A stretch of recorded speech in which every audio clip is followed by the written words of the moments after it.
Boa noite, pessoal.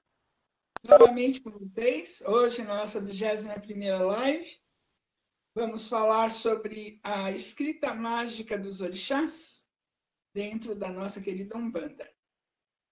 Como sempre fazemos, vamos iniciar pedindo permissão aos nossos guias, anjos e protetores e a todos os orixás, para que possamos estarmos bem protegidos e podermos receber, de acordo com o nosso merecimento, toda a sabedoria de hoje. Então, pedindo licença a Deus Pai Todo-Poderoso, para que neste dia possamos invocar a presença do nosso Oxóssi, o nosso arauto, e nos possibilite a sabedoria e o conhecimento e possamos passar para todos vocês e assim termos uma noite de bênçãos. Pedimos também licenças aos nossos guardiões, seu Marabô, seu Mangueira, Dona Maria Quitéria, seu Tranca-Ruas, que destranca o caminho de todos, seu Lodo, seu Tronqueira, e todos os Exus que trabalham conosco no Templo de Umbanda Sete Espadas da Mata, para que impeçam nesse momento que os inimigos, sejam eles visíveis ou invisíveis, possam entrar e atrapalhar esse dia abençoado. Que assim seja e assim será. Então, aguardando permissão.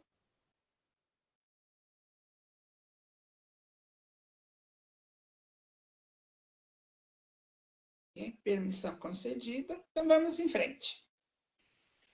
Então, a gente fala de a magia, a escrita mágica dos orixás, que nada mais é do que a forma de comunicação que eles têm conosco, médiuns de Umbanda. Então, a magia se escreve com signos, símbolos, traços retos, traços curvos, letras e etc.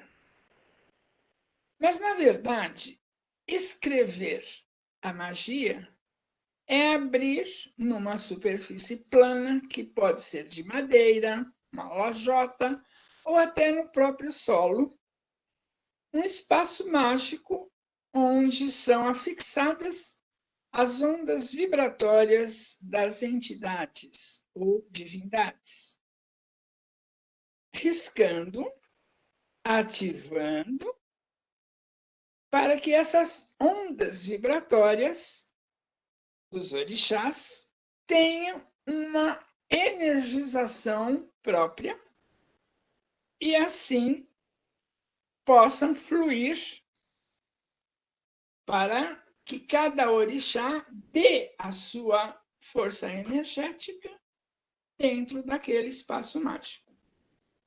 Então, nós temos à nossa disposição ondas que podem ser retas, curvas, espiraladas, caniculares, entrelaçadas, retas, cruzadas, enfim, todo e qualquer tipo de onda vibratória.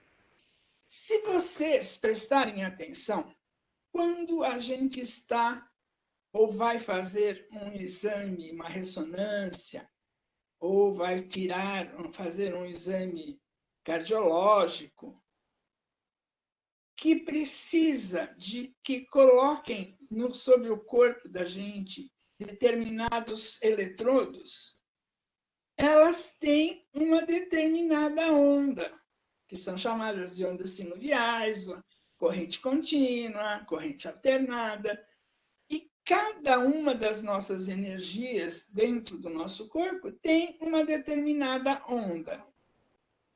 Ou seja, as ondas fazem parte do universo. Então, se faz parte do universo, então os orixás, que são atributos de Deus, fazem com que essas ondas se revertam em benefício da humanidade. Aí é que está a magia.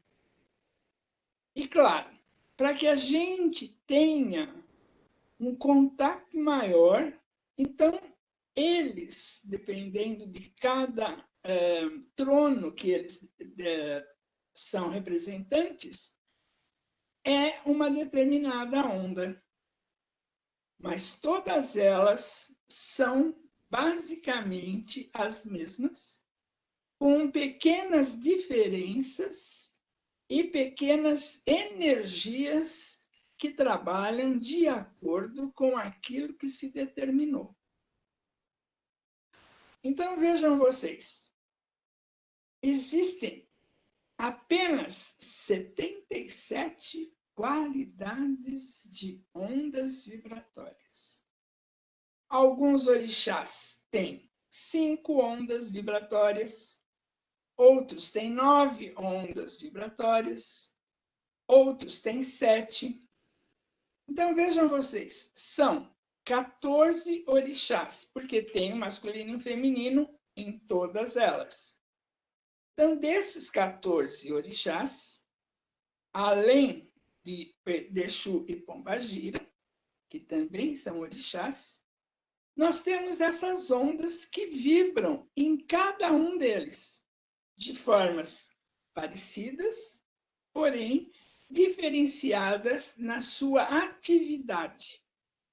Então, por exemplo, no trono da fé, que seria Oxalá, então nós teríamos uma determinada onda dentro da energia da fé, que poderiam ser ondas retas, tanto verticais quanto horizontais, poderiam ser ondas cruzadas, poderiam ser ondas semicurvas, assim como teríamos no trono de Oxum, que é o trono do amor, o trono do relacionamento, não só homem e mulher, mas relacionamento em geral, humanidade.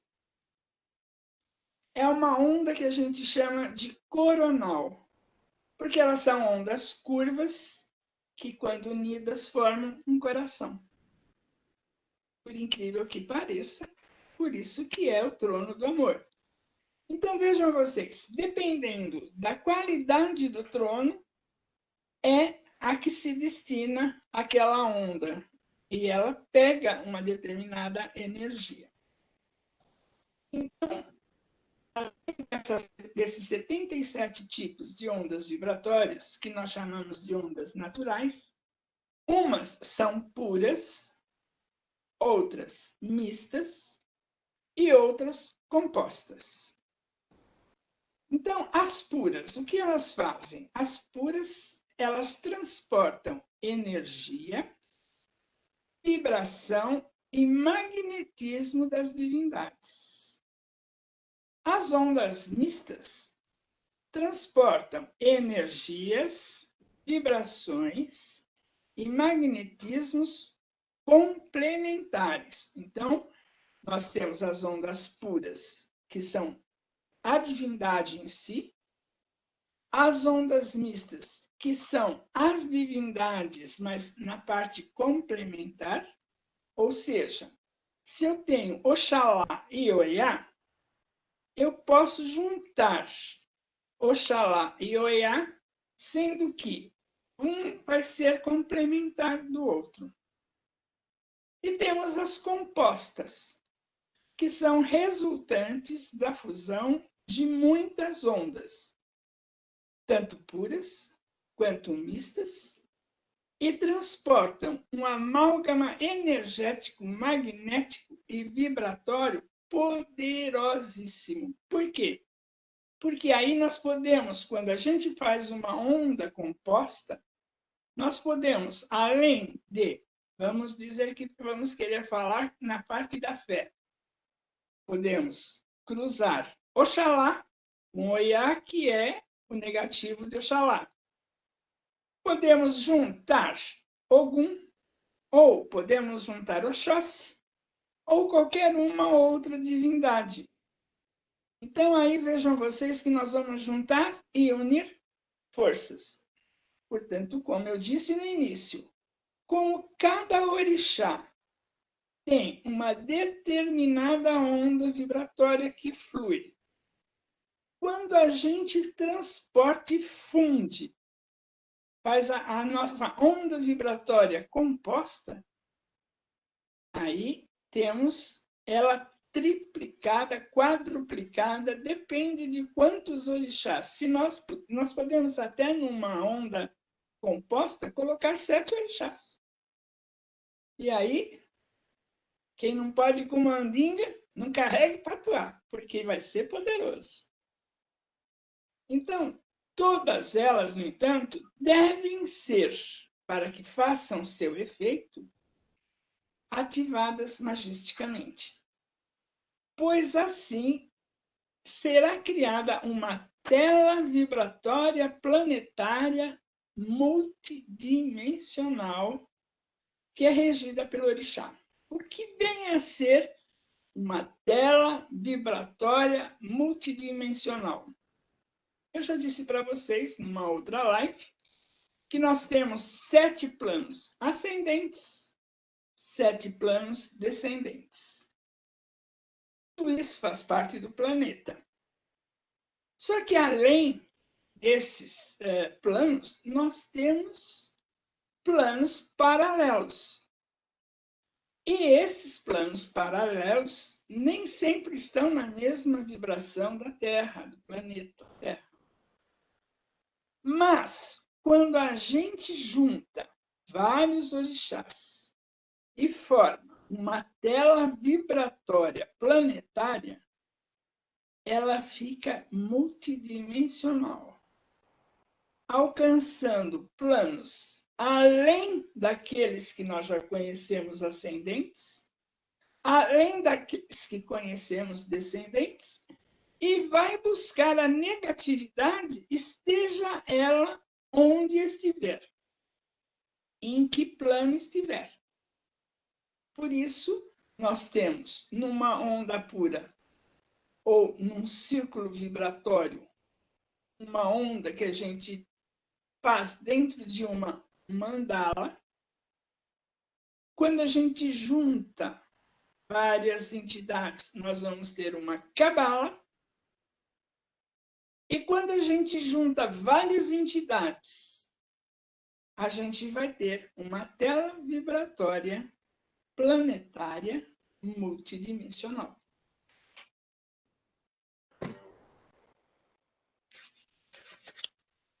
Agora, nós vamos dizer que nós temos precisamos apenas de uma ajuda de um dos orixás. Nós não queremos fazer a mandala completa ou a cabala. Eu quero apenas uma energia extra. Eu risco apenas um pedaço da onda vibratória, seja ela de que orixá for. Esse pedaço de onda vibratória nós vamos chamar de signo. Então, um pedacinho de nada, que é o que a maioria das vezes a gente vê dentro de um ponto riscado de alguma entidade. Então, por exemplo, uma setinha, uma cruzinha, um coraçãozinho. É aquela entidade que está em terra, riscando o seu ponto, está chamando uma energia extra, colocando o que a gente chama de signo, ou seja, um pedaço pequeno de uma energia enorme que se chama onda vibratória. E como tudo no planeta é energia, e como a energia ela é em forma espiral, tanto ascendente como descendente, nós podemos, inclusive, dependendo da entidade, ter uma onda espiralada. Então, às vezes, o pessoal vê, olha, ele riscou uma molinha no ponto. Não, não é molinha. É uma onda vibratória espiralada. Então, tudo na Umbanda tem função, tudo tem explicação.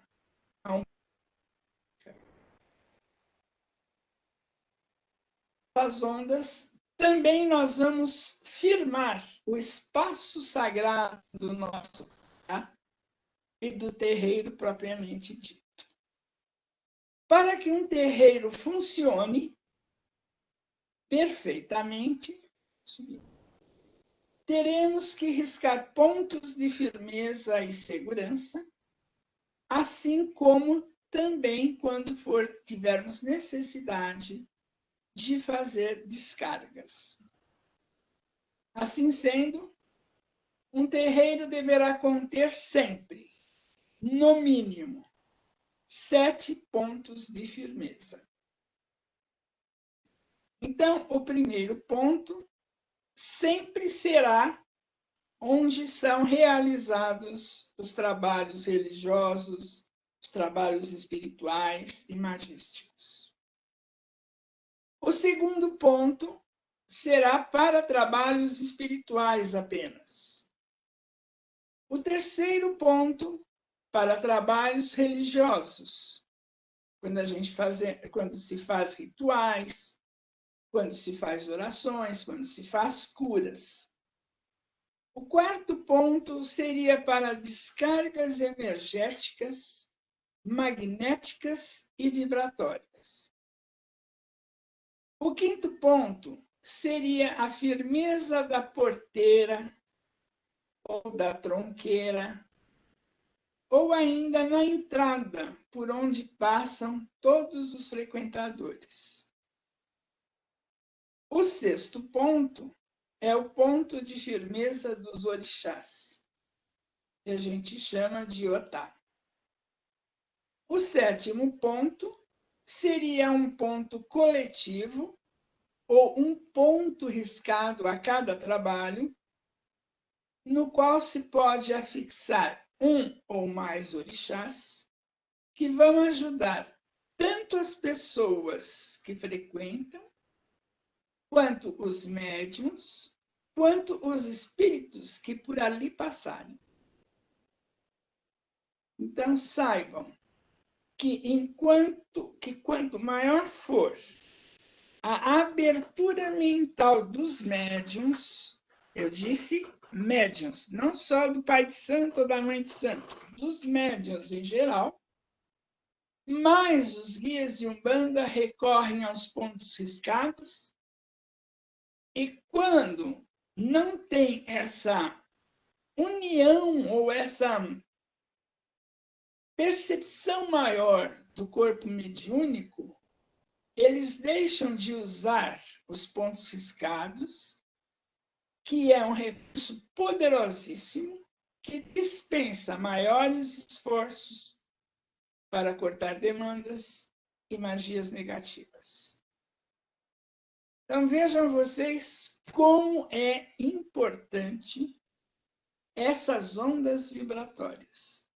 Como é importante a escrita mágica dos orixás para fazer com que haja uma movimentação mediúnica, espiritual, magnética, para ajudar e firmar um terreiro. Como pode, simplesmente através das ondas vibratórias magnéticas desses orixás, a simples presença desses pontos já beneficiam tanto o corpo mediúnico quanto os construentes. Então, se um terreiro é bem firmado, se ele tem todas as firmezas, um simples passe coletivo já funciona como se tivesse pego no colo cada consulente. É que o ser humano gosta do contato, é que o ser humano gosta de conversar com as entidades. Mas num terreiro bem firmado, o simples fato de você estar ali já é suficiente. Muito bom. O que é um espaço mágico inscrito? Então, vamos exemplificar. Nós temos espaços abertos que não são limitados por círculos ou triângulos e podem ser raiados, espiralados, em cruz ou quadrados. Então, ou seja, todo ponto riscado é entendido como um círculo mágico, ainda que não tenha um círculo em volta. Já os espaços fechados podem ser circulares, triangulares, pentagonais, hexagonais, octogonais e assim por diante. Então, ou seja, ao se riscar um ponto que não está dentro de um espaço contido, chama-se espaço aberto. Pode ser riscado e trabalhe-se tanto quanto com um espaço fechado. Ou seja, eu desenho um círculo e dentro desse círculo eu faço um ponto riscado. Qual é a diferença entre um e outro? Quando eu tenho um espaço que não tem limite, além dessa tela planetária multidimensional, ele vai trabalhando e pegando o que tiver de negatividade, que às vezes a pessoa nem sabe que tinha, podendo alcançar vidas passadas. Já quando eu faço um ponto riscado dentro de um quadrado, de um triângulo, eu estou já determinando para que serve aquele ponto riscado. Então, por exemplo, se eu faço um ponto riscado dentro de um triângulo, além da determinação que eu for dar para aquele ponto riscado, eu estou buscando para aquela pessoa que eu estou fazendo o círculo mágico um equilíbrio que possa ser a válvula para ela conseguir sair da negatividade. Então, uma magia negra, quando ela é realizada, ou seja, uma demanda, uma negatividade muito forte, quando ela está realizada dentro de um espaço fechado, ela só poderá ser desmanchada por uma outra mandala que também seja dentro de um círculo fechado. Então, para desmanchar uma coisa que foi feita fechada, só outro círculo fechado para desmanchar. Aí não se pode fazer com o círculo aberto. Então, essas magias negras ou negativas são verdadeiros portais que podem se abrir dentro de lares, embaixo de portas, mesas e até camas. Por que às vezes os orixás mandam que a gente coloque um copo com água e sal grosso embaixo da cama? Porque ali certamente ele viu que há um portal se abrindo ou aberto. Isso pode acontecer em locais de comércio, indústrias, escolas, etc. Até em espaço público. Tem coisas, tem negatividades que são feitas na calçada de uma casa, para que as pessoas, quando passem por ali, sejam negativadas, ou para que não entre ninguém naquele lugar. Então, vejam vocês como a magia negra, a magia negativa, trabalha traiçoeiramente. Então, para esses traidores, para esses traiçoeiros, nós temos a escrita mágica que anula esses portais. Então, a magia escrita dos orixás fecham esses portais, descarregando as pessoas e, às vezes, até curando de doenças que não têm diagnóstico, porque são apenas magias feitas contra ela e que a medicina ortodoxa não encontra o porquê.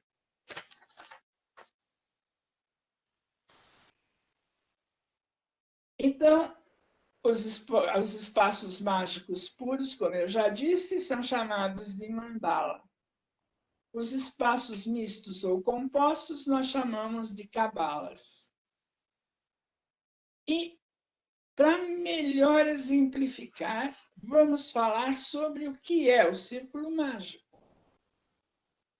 Então, o círculo mágico é um espaço, por excelência, e que dentro dele estarão contidos todos os campos magísticos.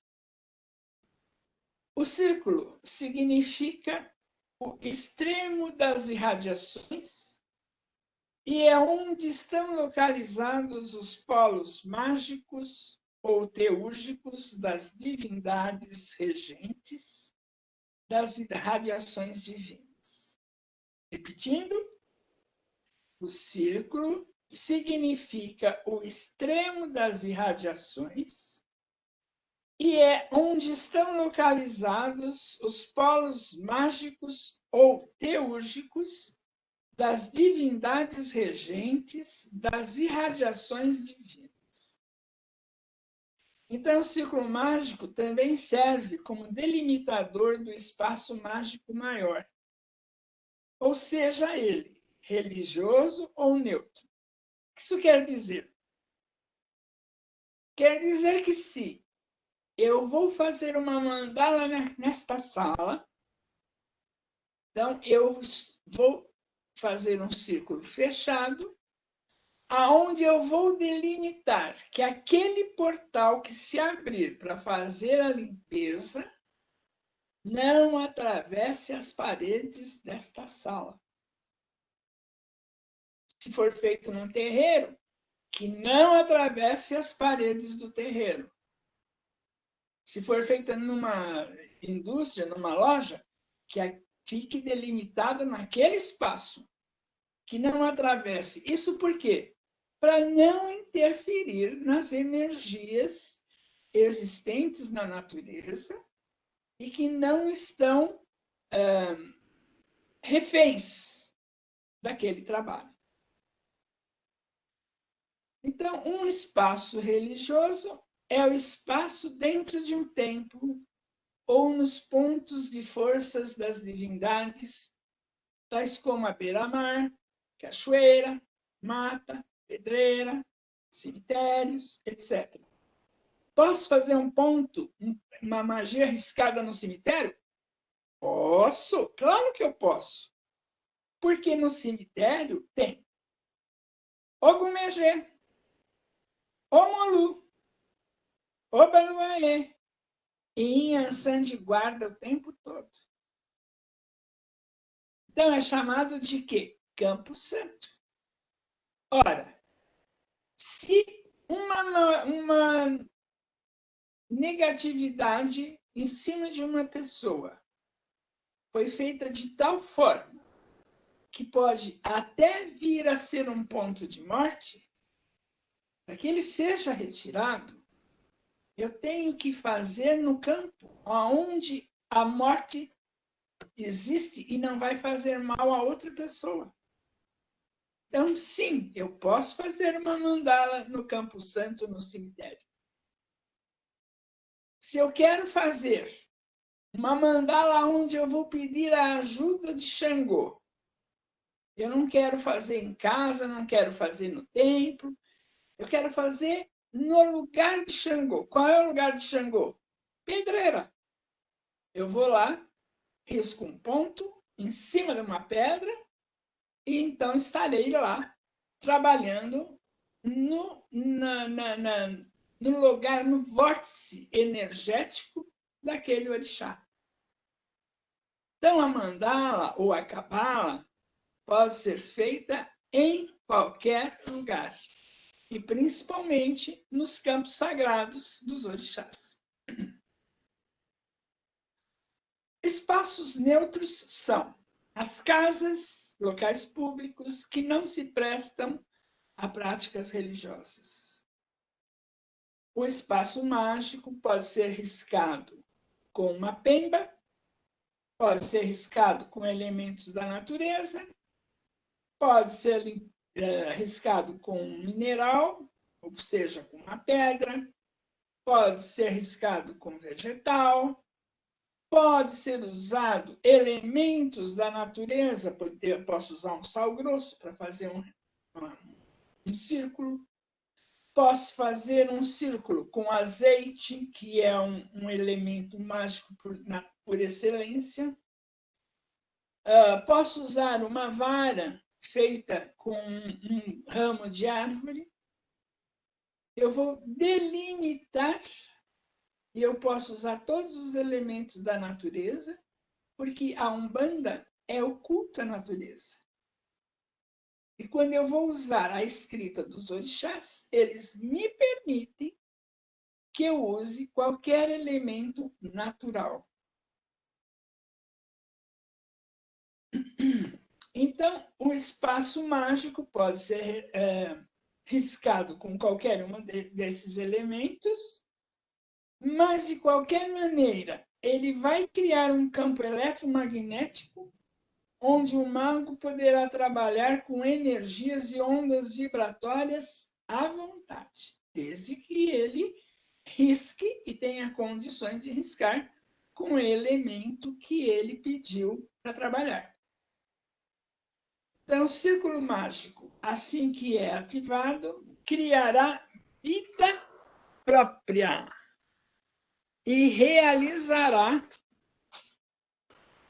as determinações que lhe forem dadas, determinações essas que foram feitas quando da evocação mágica aos senhores dos mistérios, que são os senhores da lei maior e da justiça divina, e que são os tronos de Deus, ou seja, são os senhores da magia.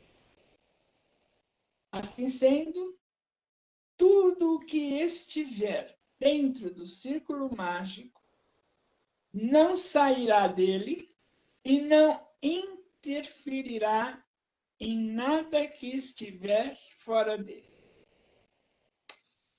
Então, vejam vocês, eu posso trabalhar em todas as figuras geométricas conhecidas. Círculo, triângulo, hexágono, cruz, pentagrama,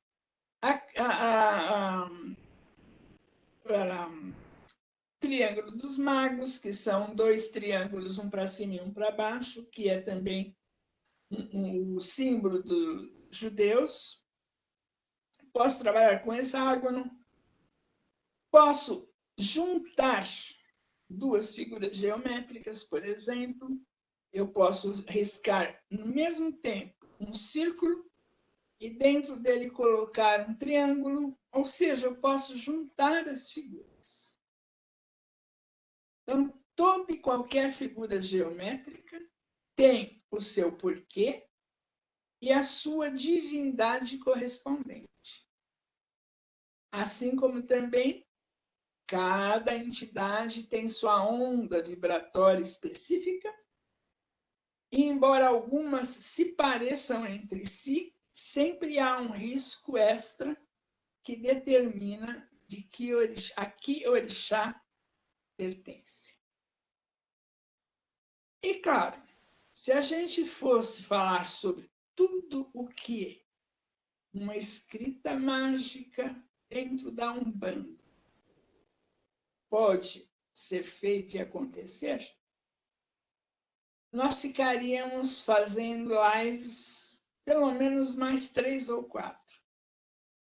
Porque cada orixá tem sua onda vibratória, cada orixá tem determinadas mandalas para específicas necessidades, cada orixá tem uma cor de vela que iluminará aquele trabalho, aquela oferenda. Lembrando que a onda vibratória de cada orixá, quando a vela é acesa, aquela onda se reflete. Aqueles que conhecem e sabem ver, a mesma onda aparece naquele envoltório do pavio quando a vela é acesa. Cada orixá tem uma onda vibratória quando se ilumina determinada mandala. E nos cursos de magia que a gente dá, a gente costuma, após fazer as mandalas de limpeza, para cura, a gente fotografa, porque hoje os celulares têm uma facilidade enorme de uma resolução muito boa, que pegam, inclusive, o que a gente chama de CAPS. CAPS é o nosso diminutivo de capeta. Então, para não ficar toda hora falando capeta, né? Então a gente chama de CAPS. A gente pega os CAPS tentando fugir das mandalas e não consegue. Sombras trabalhando dentro, correndo de um lado para o outro para tentar sair do círculo mágico. Não consegue. Então, uma mandala, quando ela é feita, ela sempre levará de 3 a 5 horas para queimar as velas, porém, para se limpar o espaço onde ela foi feita, sempre o ideal é aguardar 12 horas. Era o que eu tinha para dizer para vocês hoje, daquilo que eu posso falar. Eu espero que eu tenha contribuído um pouquinho mais para entender o que é a magia da Umbanda e por que a gente gosta tanto dessa filosofia, religião, uma religião e filosofia de vida. Quando a gente é umbandista de verdade, é umbandista de coração e ama o que faz e por que faz. Agradeço a todos vocês por estarem comigo de novo. Gostaria de deixar aqui as bênçãos dos nossos orixás que nos assistem no dia de hoje, a todos que participarem, seja agora ou seja quando for visualizar essa live, que sejam beneficiados e benditos. E até uma próxima vez. Uma boa noite e um beijo no coração de todos. Axé.